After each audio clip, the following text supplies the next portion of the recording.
We thought it was fake until it said her name. Chapter 1. A Shadow in the Basement. Sam first noticed the mildewed smell of the basement the moment he cracked open the creaking door. A single naked light bulb, dangling from a frayed cord, cast half-hearted light on the steps below. Ellie hesitated at his side, crossing her arms tightly over her chest. "You actually want to do this here?" she asked, her tone edged with contempt and, maybe, just a flicker of worry. Sam nodded, ignoring the mocking twist of her lips. "The realtor said this basement was supposedly haunted. Maybe we'll catch some random blips on your phone, you mean?" Ellie rolled her eyes, but she followed him anyway, the wooden steps growing beneath them. Once they reached the bottom, Sam shone his phone's flashlight around. Old boxes, rusty shelves, leaks in the concrete walls that left dark rivulets on the floor. "Creepy, right?" he said, trying to sound adventurous instead of anxious. Ellie swept her gaze across the low ceiling, the rotting beams. "More like gross," she muttered. She stepped back, leaning on the wall, the expression on her face equal parts boredom and hidden tension. Sam set down a backpack, unzipped it, and pulled out an external phone battery. "Power's been iffy. Don't want it dying mid-session." "Mid-session?" Ellie snorted. "You sound like those corny ghost hunter TV shows." "Look, you said you'd help," Sam replied, a touch defensive. "I just want to see if anything weird happens." His sister didn't protest, just gave a one-shoulder shrug. Better than sitting at home, that shrug seemed to say. Truth was, Sam had bigger reasons for wanting to experiment with the so-called Spirit Seek app tonight. Reasons he hadn't yet admitted. But he couldn't keep them bottled up forever. He sat cross-legged on the cold concrete floor, carefully opening the app. The screen went black, then a swirling green radar graphic appeared. It beeped softly, manufactured, obviously, but it made the hairs on the back of Sam's neck prickle anyway. A faint, tinny voice from the phone's speaker said, "Scanning environment." Ellie raised an eyebrow. "How does this thing even work?" "No clue," Sam admitted. "Some mix of camera data, audio, AI. Honestly, it's 90% gimmick. Probably scans for shapes or common words. Good for Halloween pranks. That's about it." She nodded skeptically and sank down along the wall, crossing her legs too. In the heavy silence of the basement, each beat from the phone resonated in Sam's chest like a tiny drumbeat. This is ridiculous. Why am I so tense? The app beeped once softly. "Window." Ellie gave a bark of hollow laughter and jabbed a thumb at the cracked pane set high in the concrete wall. "Ooh, the ghost is naming things." Sam forced a grin. "Hey, maybe it'll say moldy floor next. That'd be good for a laugh." But Ellie's foot was already tapping against the floor, fast and restless. She seemed keyed up. Maybe because of the memories this house stirred. Memories of a time before they'd lost their baby sister, Riley. When he first proposed this ghost hunt, Ellie had brushed him off. But Sam insisted. And if Ellie suspected the real reason for his obsession, the reason that might help them uncover the truth behind Riley's disappearance, she kept it to herself. The phone beeped again. "Son," said the tinny voice. Then, "Seed." "Sun seed, huh?" Sam joked. "Maybe the ghost wants a beach chair in here." Ellie forced a small laugh, but it was tight. "Cutting-edge tech," she said sarcastically. Sam inhaled deeply, mustering courage. "Now's the time." "Ellie," he began, voice low. "We never got answers about Riley. You know that. I want them." Her face twitched, flickering with sudden tension. "Oh, come on. Don't do this." But Sam pressed forward, ignoring her anger. "We can't just bury it. If there's even a chance that someone took her, maybe we can contact her spirit or something. I know it sounds crazy, but I need to try. For a moment, Ellie's lip quivered. Then she set her jaw. These apps are junk, Sam. They say random words. Doesn't matter how badly you want closure. The phone beeped a third time. Car. Sam's heart jolted. He glanced at Ellie, who went pale. She'd told him, once, that the last time she saw Riley was near a gas station, where a strange car sped off. It's random, Ellie blurted, looking away. Sam licked his lips. I'm not so sure. An electric hum seemed to fill the dank air. Sam steadied the phone in front of him. Please, if you can hear us, my name is Sam. I'm looking for my sister Riley. She vanished. We never found her. Is she here? Is she safe? Did someone hurt her? Please. Ellie's posture stiffened. What the actual fuck, Sam? She whispered, eyes darting around the cramped basement as if expecting something to leap out.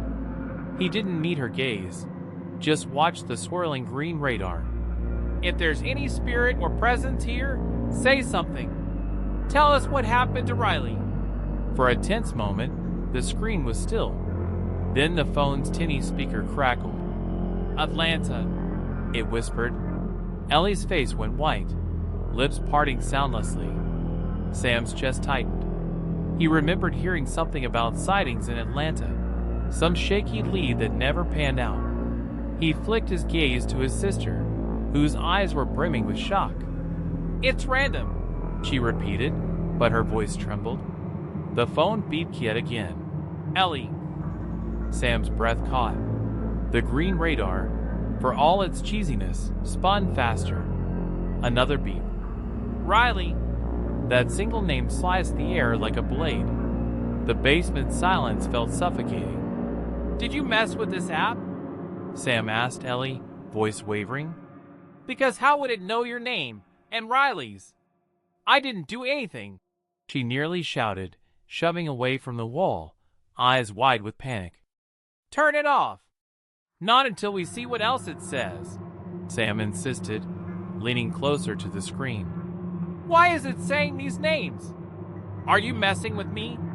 Ellie clamped a hand over her mouth, tears sparkling in her eyes. I'm not. I swear. Turn it off, Sam. The phone beeped. Heat. Hours. Sam spoke slowly, the words flitting through his mind like puzzle pieces, forming a horrifying picture. Window, sun, seat, car, Atlanta, Ellie, Riley, heat, hours. Something about leaving a child in a hot car for hours. He turned to Ellie. You said someone took Riley from the gas station, drove off in a car. But is that the truth? She bit her lip, so hard it nearly bled. Her entire body shuddered. Stop, she managed. I told you I panicked. She was gone. Someone must have. The phone beeped again, but this time the voice was distorted deeper. River. Ellie let out a strangled sob. Sam's mind reeled. A river. One near Atlanta. A place to hide a body. His stomach lurched. He rose to his feet, the phone in hand. Ellie! Oh God, Ellie! What did you do? She hugged her arms around herself. I didn't mean. I left her in the car while I went in to talk to someone I knew. And I got distracted, Sam, I swear. When I got back, she was, oh God, she was gone. I panicked and I lied. She sank to her knees, face in her hands. I said someone took her. That it wasn't my fault. Sam shook, tears stinging his eyes.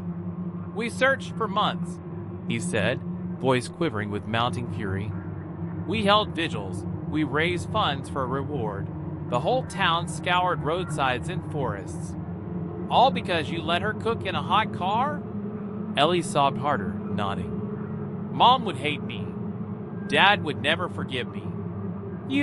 I couldn't face it, Sam. She was hyperventilating now. I was so scared, so guilty.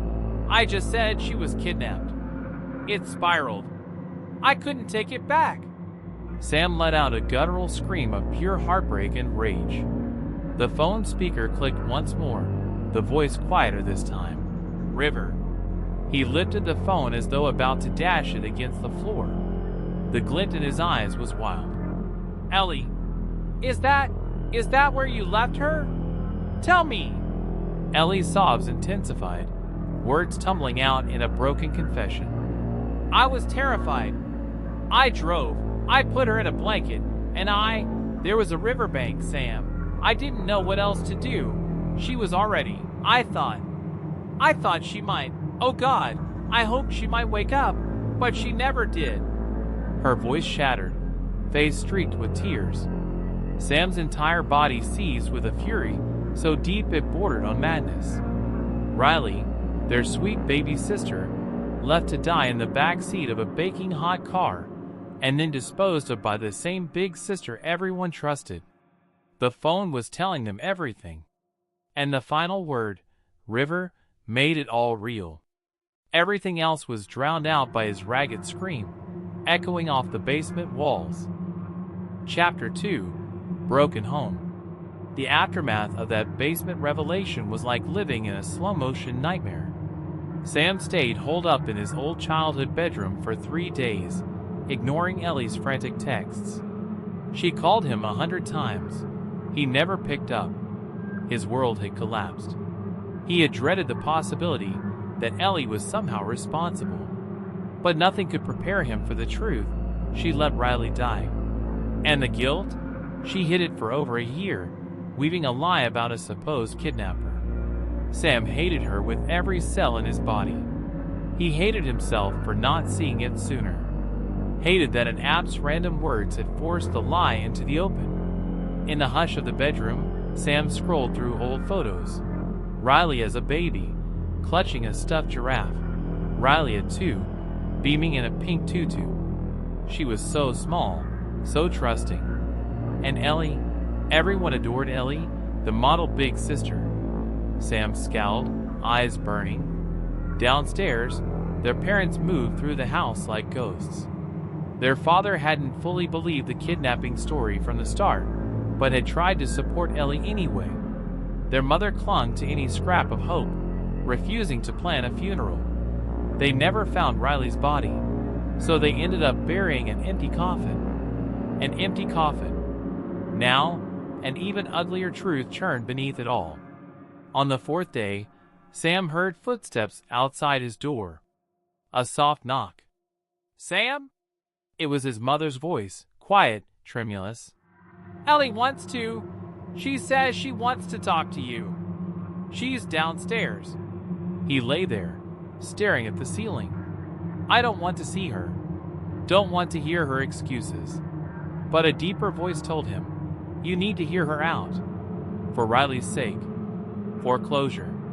Because as horrifying as it was, they had to do something about it. Something final. He dragged himself out of bed, shrugging on a hoodie, ignoring the stale smell of old sweat. In the hallway mirror, he barely recognized himself. Hair askew, eyes shadowed from sleepless nights. He half expected to glimpse Riley's reflection behind him, a silent ghost. Instead, he saw only emptiness. Downstairs in the living room, Ellie perched on the couch, eyes rimmed red, nose raw from crying. Their mom hovered in the corner, arms folded, face haunted. Dad wasn't home. He'd gone somewhere hours ago and hadn't returned. Couldn't handle the tension. At the sound of Sam's footsteps, Ellie looked up, anguish contorting her features. Sam, she began, rising to her feet. He stopped 3 paces away, arms rigid at his sides. Don't hug me. Don't even touch me. She sank back onto the couch, shaking. I'm sorry, she said, voice cracking. I can't. Words aren't enough. I can't undo it. He swallowed against the lump in his throat. Why now? Why only tell me now? Ellie stared at her hands. You forced it. That stupid ghost app. When it said my name, then Riley's, I couldn't keep it in anymore. It all came rushing back. I had panic attacks every day. Maybe it's karma. Maybe I deserve it. She clenched her jaw. I know I deserve it. Their mother let out a soft sob. My baby? You did this? She'd heard bits and pieces, but not the full confession. Her body shook. Ellie, how could you? She was only 4. You let us believe. She broke off, voice drowned by tears. Sam closed his eyes, remembering that day a year ago when Ellie called him from some gas station parking lot, wailing that someone took Riley from her car. He remembered his terror, the search parties, the local news coverage. He remembered holding his mother as she sobbed, night after night. Now it all felt like a sick joke. Ellie's tears dripped onto her jeans. I swear, I'd do anything to bring her back. I was so reckless, so stupid. But I can't fix it. I can't. Stop. Sam's voice cut through. We have to call the police. He steeled himself. We can't hide this. It's homicide, or manslaughter, or whatever the legal term is. Ellie's face drained of color. Their mother pressed a trembling hand to her mouth. But we can't lose both daughters, she whispered, looking between them. Ellie, if you go to prison, that's... She killed Riley, Sam shouted, fists clenched. She killed my baby sister and tried to bury it with lies. He pinned Ellie with a fierce glare, tears quivering in his own eyes. You think I'll just let that go? I know, Ellie croaked. Call the cops. Do what you have to do, Sam. Her voice shook with resignation. I won't fight it. Maybe it's better this way. Sam hesitated, undone by the rawness in her tone. He had expected her to beg for mercy. Instead, she all but welcomed punishment. He fumbled for his phone, ignoring the wave of dizziness. Do it. Turn her in. They had to do something. But his mother grabbed his wrist. Wait, she pleaded. Please. It was an accident. Maybe we could handle this privately, figure out a way that... Privately? Sam barked, incredulous. Mom, she left Riley in a hot car for hours, then tossed her in a river so no one would find out. And you want to cover it up? His voice cracked. Tears cascaded down their mother's cheeks. I can't bear the thought of losing both my girls. We'll never see Riley again. If Ellie goes to jail for years, she sobbed, wiping her eyes. It's so unfair. Sam nearly snapped. Unfair? He was the only one seeking justice for Riley right now. He took a breath, tried to steady himself, but fury still raged in his heart. He shot Ellie a look of pure betrayal. She averted her eyes, making no plea for herself. His phone felt heavy in his hand. 9/11. He pictured the police arriving, placing Ellie in cuffs, the media swarming all over. Or worse, a lengthy trial. His heart pounded. But how can I do nothing? A frantic swirl of emotion seized him. He needed air. He needed to get out of this stifling living room. Shoving the phone in his pocket, Sam turned on his heel. I can't do this right now. He marched to the front door. Sam! Ellie called, voice raw with desperation. Come back. We have to talk about this. But he was already gone, stepping into the evening drizzle that flecked his cheeks with cold droplets. He needed to breathe, needed to decide. He slammed the door behind him, leaving everything else inside in chaos. Chapter 3. Echoes in the Dark. Sam drove aimlessly for over an hour, the gloom of the rain-slicked streets matching his turmoil. The city lights blurred through his windshield. At red lights, he stared at his phone, thumb hovering over the call button. Call the cops? Call a lawyer? He couldn't face it yet. Instead, he found himself pulling up to an empty parking lot behind a closed hardware store. He shut off the engine, letting the hush of the car wash over him. In the passenger seat lay the battered phone that had revealed the horrifying secret: the ghost hunting app. The idea that some random piece of software had coughed up enough clues to expose Ellie's crime still felt surreal. He remembered the words: window, sun, seat, Atlanta, Ellie, Riley, heat, hours, river. Each hammered nails into the coffin of Ellie's lies. He powered on the phone's screen, the app icon glowing faintly.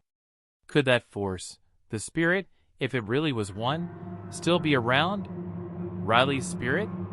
A chill ran down his spine. He never believed in the supernatural, but look where they were. Taking a shaky breath, Sam tapped the app. The green radar swirled. The same old beep. He half expected it to spew random words again: door, cloud, tire. But the line remained quiet.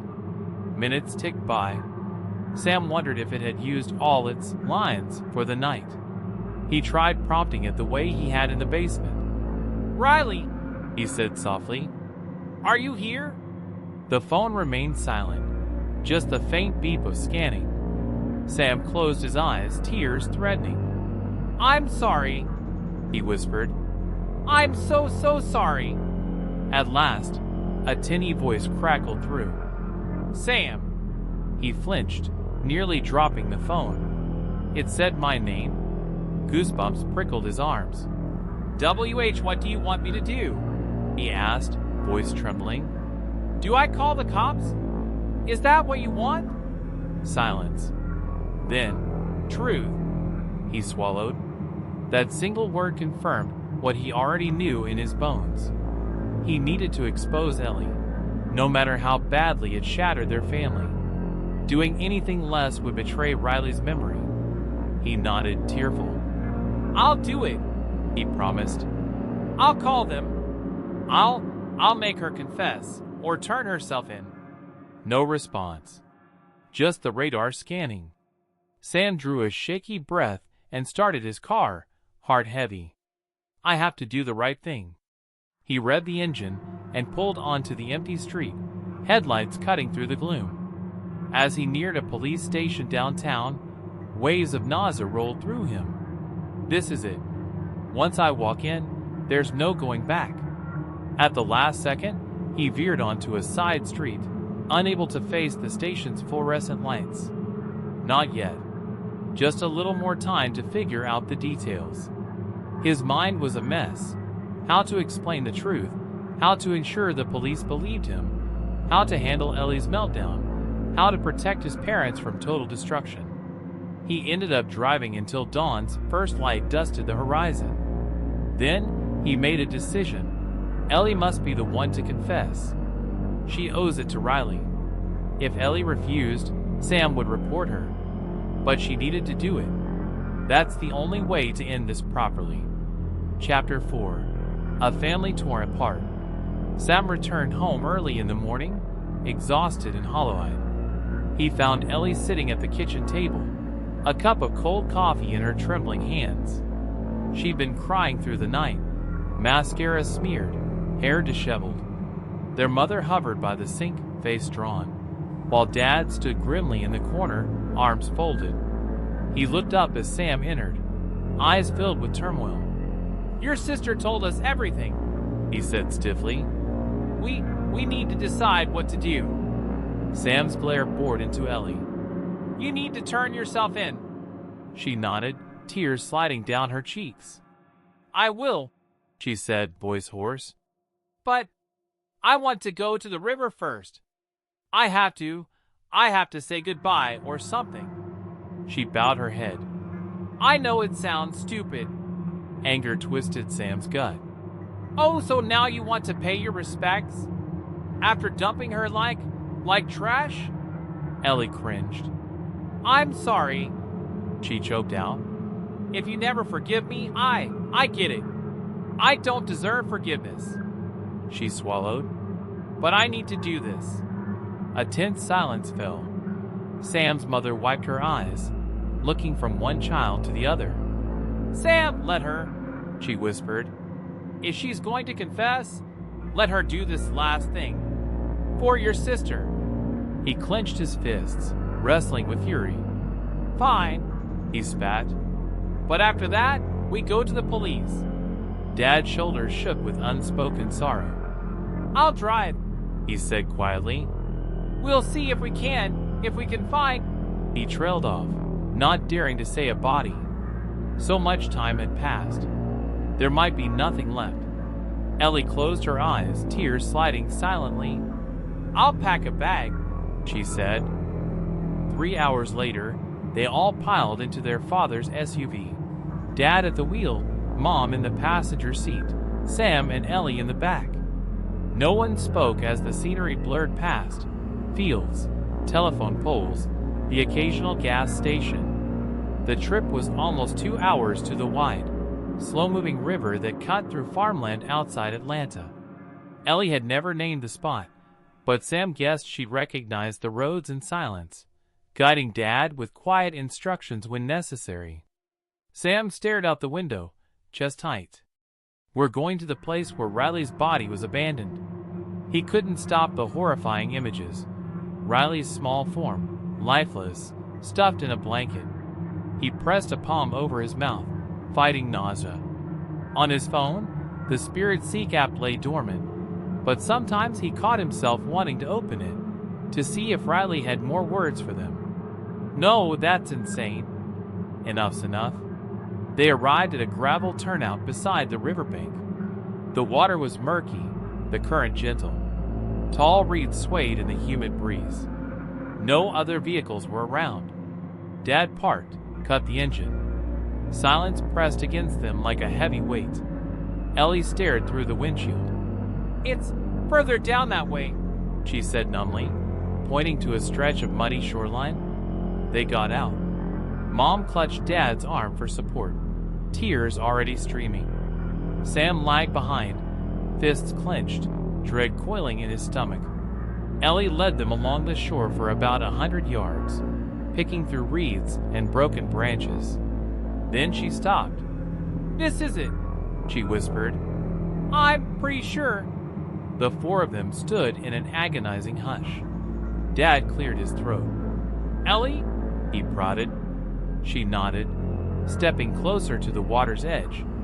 "I wrapped her in her favorite pink blanket," she began, voice trembling. "I thought if maybe she woke up, she could, but of course she didn't." A sob strangled her words. "I was so scared, so stupid. I waded up to my knees, holding her. I was shaking so hard. Then I let go and I watched her float away. It was like she was drifting off to sleep. But, oh God, I'm so sorry, Riley." Mom sank to her knees, pressing a hand to her mouth, wailing softly. Dad bowed his head, tears carving paths down his cheeks. Sam stared at Ellie, stunned by her raw confession. Part of him wanted to scream at her again for how vile it was. Another part of him saw how shattered she was. He felt a presence at his side, like a soft breeze. Riley? The thought crossed his mind unbidden. Maybe her spirit was here, listening. If so, how would she feel? Would she be angry? Sad? Shaking, Ellie slipped off her sandals and stepped into the shallow water. Silt and algae swirled around her ankles. She crouched, scooped up a small handful of water, and let it trickle back down. "I'm sorry," she whispered again. "I'm so sorry." Sam held his breath. The river drifted lazily, as if indifferent to their grief. Then, out of nowhere, Sam's phone buzzed in his pocket, startling him. He pulled it out, heart lurching. The Spirit Seek app had activated on its own, the radar spinning. Ellie glanced over her shoulder, eyes wide. "Sam, did you?" He shook his head.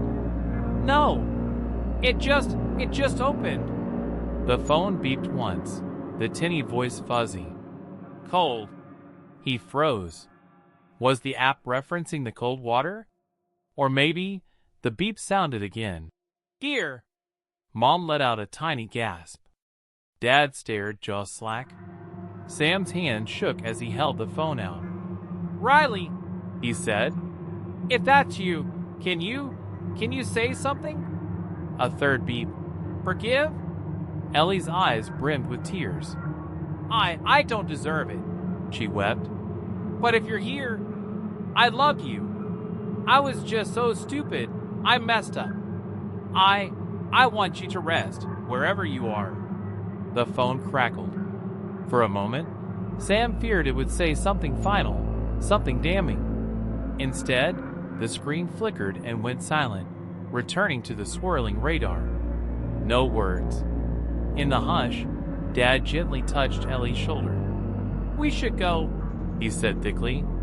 And then we'll do what needs to be done. She nodded, tears streaming. The finality of it pressed on them like a crushing weight.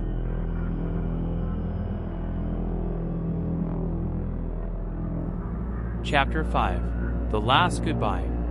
Back at the SUV, Mom sat in the passenger seat, too drained to speak. Dad stared through the windshield, face drawn. Sam slid into the back seat, waiting for Ellie to join him. Instead, she lingered outside, leaning against the car door, tears dripping onto the gravel. Finally, she climbed in and buckled up. Where do we go now? She asked in a broken voice. Dad exhaled. The nearest police station, he murmured. You'll confess. We'll face the consequences as a family. His voice shook, but it carried resolve. Ellie nodded, eyes hollow. Mom bit her lip, silent. Sam folded his arms, unsure if he felt relief or dread. He stared out the window, watching the river recede behind them as Dad guided the SUV onto the dusty road. So this is it. The end. No one spoke. In that quiet, Sam's mind drifted to the endless nights searching for a kidnapper, the tearful news pleas, the empty casket funeral. He pictured how the media would explode with coverage once Ellie's confession broke. The family would be vilified. Maybe Mom would never recover from the betrayal. Dad might have a breakdown, but at least Riley might finally rest in peace, with the truth laid bare. They traveled for nearly an hour, the tension in the car so thick it was suffocating. Then, as they neared the outskirts of a small town, Sam noticed a car following them, an old sedan, battered, headlights off despite the cloudy day. It trailed behind at a distance, then occasionally drew closer, as if edging up for a look. Sam frowned. Dad? That car's been behind us a while. Dad glanced in the rear view, brow furrowed. Might just be a coincidence. Mom shifted, looking uneasy. We're probably just sensitive right now. But the car persisted. When Dad changed lanes, the sedan changed too. Nervous glances passed around the SUV. Ellie broke the silence. Could it be the police? Or some random creep? After a tense 10 minutes, Dad decided to pull into a well-lit gas station, hoping the other car would pass. Instead, it swung in behind them, parking in a pump one row over. Sam craned his neck, trying to see who was inside. A single figure. His stomach flipped. What now? Dad stepped out, as if to fill the tank. Sam cracked his door open, ready to confront or flee if needed. The driver's door of the sedan opened. Out stepped a gaunt man with sunken eyes. He wore a grimy baseball cap, shadowing his features, and he approached them with an odd, staggering gait. Mom locked the SUV doors. Ellie bit her lip. Dad lifted a hand in a polite wave, voice shaky. Hey, friend. Something I can do for you. The man gave a crooked smile, revealing yellow teeth. You folks from around here? He asked in a raspy voice. And not exactly, Dad stammered. We're just passing through. The man's gaze flicked to the back seat, where Sam and Ellie were visible through the window. Sam's stomach twisted. He suddenly wanted to hide the phone with the Spirit Seek app, though he couldn't say why. The stranger's presence felt wrong. You got an address on that phone? The man asked, stepping closer. Need directions? Or maybe you can give me some. Dad swallowed. We're good, sir. The man exhaled, a faint whistling sound. You know, I seen that car at the river earlier today. His words froze everyone. Not sure what you folks were doing there, but I recognized the license plates. He tapped his temple. Got a memory for that kind of thing. Ellie's eyes widened in alarm. Mom clenched the passenger seat handle. Dad forced a smile. We're just visiting someone out that way. The man let out a harsh chuckle. Sure, visiting. He eyed Ellie specifically. Could have sworn I saw you waiting in the water. Burying secrets, maybe. His grin widened. Terror seized Sam. This man had watched them. Why? Did he know about Riley? Did he see them mourning or suspect a crime? The possibilities spun in Sam's mind. He fumbled for his phone. Should we call 911 right now? Dad tried to keep calm. Sir, I don't know what you're implying, but we have somewhere to be. He turned to get back in the car. The man's voice turned sharp. You folks better be careful. That river's a lonely place for a secret. He then snorted, turned on his heel, and strode back to his sedan. A second later, he peeled out of the gas station, tires squealing. Inside the SUV, everyone exhaled shakily. Ellie looked on the verge of panic. He must have seen me at the shore, she whispered. What if, oh God, Sam, is he blackmailing us? Or he wants something? Mom trembled. We can't deal with more stress right now.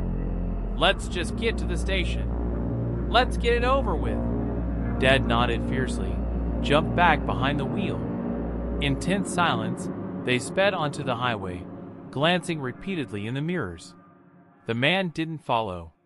Still, the sense of dread lingered, as if someone else knew the dark truth and was playing cat and mouse. Chapter 6, Confession. It was nearly noon when they arrived at the small-town police station, a squat brick building with a single flag out front. The parking lot was mostly empty, but Dad found a space near the entrance. Ellie stared at the glass doors, face sheet white. Mom reached for Ellie's hand. We'll be right here, she said in a shaky voice. We'll speak with them together if you want. Ellie let out a trembling breath, then nodded. Sam swallowed hard, stepping out of the SUV. The air smelled faintly of cut grass and distant diesel exhaust. He felt as though his legs might give out at any moment. They approached the front desk, where a bored-looking officer blinked up from some paperwork. Help you folks? Ellie's jaw worked soundlessly. Finally, she forced the words out. I need to confess to a crime. Her voice cracked. I caused my sister's death, and I covered it up. The officer gaped. What now? The next hour was a blur of tears and half-coherent explanations. More officers came. They ushered Ellie and the family into a small back room with beige walls.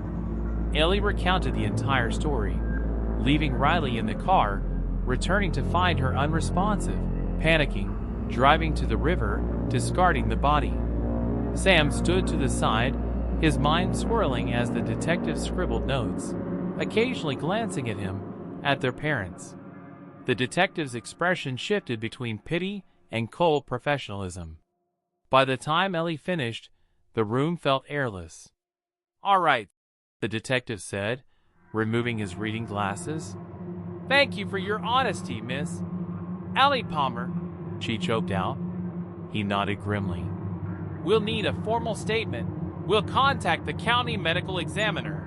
See if we can recover any remains at that location. He frowned. It's been a while, though. I can't guarantee anything. But there'll be an investigation. Possibly charges of neglect or manslaughter. Possibly more. Mom broke down sobbing, leaning on Dad. Sam stared at the floor, heart heavy, yet strangely, clearer than before.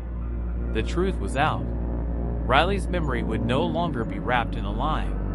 Ellie was read her rights.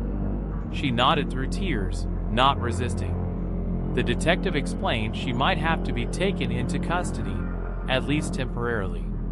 Another officer stepped in, uncuffing a pair of plastic zip tie restraints. Ellie looked at Sam, eyes filled with grief. "I'm sorry," she repeated softly. "I thank you for making me do this." Tears pricked Sam's eyes. He gave the slightest nod. "For Riley," he whispered. They led Ellie away.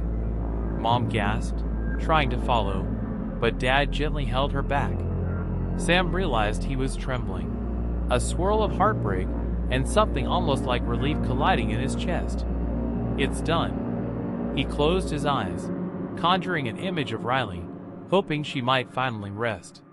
Chapter 7. Ghost in the Machine. The days that followed felt surreal. Ellie was arraigned. The DA considered her story, the family's statements, and the fact that so much time had passed. They scheduled a hearing for next month. In the meantime, Ellie was released on bail under strict conditions, awaiting trial. She returned to the family home, though the atmosphere was suffocating. Dad barely spoke. Mom drifted in silent anguish, often locking herself in the bedroom to cry. Sam wrestled with conflicting emotions. A part of him wanted to see Ellie punished to the fullest extent of the law. Another part realized that nothing in the world would bring Riley back, and Ellie's daily torment was punishment of its own. No winner here, only tragedy. One evening, a week after the confession, Sam found himself alone in his childhood bedroom, the same place he'd spent countless anxious nights. He scrolled the news on his phone, speculation about the forgotten child case, local gossip. He was about to shut it off when a stray thought made him open the Spirit Seek app again. He hadn't told the police about it. They likely would have dismissed it as nonsense. But Sam knew what he heard. The app had forced Ellie's secret into the light. He pressed the icon. The swirl. The beep. Silence. Then, out of nowhere, "Riley!" His breath caught. "Riley!" he murmured. "We did it. Ellie confessed. Are you at peace now?" A gentle beep. No words. Sam swallowed hard. "I hope you can. Move on. We love you," he said, tears slipping down his cheeks. "I love you. I'm sorry we didn't save you. Didn't see the truth sooner." The phone beeped once more, the voice crackling out a single word. "Thank you." Sam's heart seized. He let out a shuddering breath, tears flowing freely. Then the app closed on its own, returning to the home screen. The phone's battery drained rapidly, down to 1%, then it powered off. That was the last time he'd ever hear the voice say Riley's name. Chapter 8. Aftershocks. Ellie's court proceedings dragged on for months. The family's lawyers negotiated a plea deal. In the end, Ellie was charged with involuntary manslaughter. Her lawyer argued that she never intended to harm Riley, that her actions afterward stemmed from panic and trauma. The judge showed some measure of leniency. Ellie was sentenced to a few years in prison, along with mandatory therapy and community service upon release. It felt like both too much and too little at the same time. Mom broke down outside the courthouse, while Dad tried to comfort her. Sam kept his distance, staring at the sky. No sentence could ever bring Riley back. Reporters hounded them for a while, snapping photos, spinning headlines about the River Child. The day Ellie was taken to begin her sentence, Sam watched her vanish through the gray doors of the corrections facility. She looked over her shoulder only once, eyes pained. Sam gave her a minuscule nod, though he wasn't sure what it meant. Forgiveness? Understanding? He didn't know. It was simply farewell. With Ellie gone, the house felt emptier than ever. Sam returned to his old routine: work, occasional therapy sessions, dinners with his parents in strained silence. They never fully recovered from losing Riley. Each tried in their own way, Dad found solace in tinkering with old cars. Mom crocheted blankets for local children's charities. Sam spent hours volunteering for missing children's networks, hoping to save someone else's child if he couldn't save his own sister. The ghost hunting app remained on Sam's phone, but he never opened it again. No more words. Whether it had truly been Riley's spirit or some bizarre glitch, it had served its purpose. The truth was out, and that was all that mattered. Epilogue: A Name on the Wind. On a crisp autumn afternoon nearly a year later, Sam drove out to the same riverbank where Riley's life had ended. He parked, walked down the gravel shore, eyes scanning the slow, murky current. The sunlight glinted off the water in dancing patterns. He knelt at the bank, his heart aching with every breath. "Riley," he said softly, "if you're anywhere, I hope you're free, that you're not in pain." A lone tear slipped down his cheek. He pulled a small pink ribbon from his pocket, the same color as her old blanket, and tied it to a broken branch near the water. It fluttered in the breeze like a tiny flag of remembrance. He closed his eyes, letting the breeze ruffle his hair. For a fleeting moment, it felt as if the wind whispered a name. Riley. Sam inhaled sharply, goosebumps prickling his arms. When he opened his eyes, the ribbon was dancing in the golden sunlight, and the water sparkled like a promise of something beyond his understanding. "Goodbye," he whispered. Then he turned and walked away, leaving the swirling current behind. The leaves rustled. The wind sighed. He thought he heard the faint echo of a child's laugh. But when he turned around, there was only the empty shore, and the pink ribbon, swaying in the gentle wind, carrying her memory onward. Subscribe to my YouTube channel. Don't forget to like and click the bell.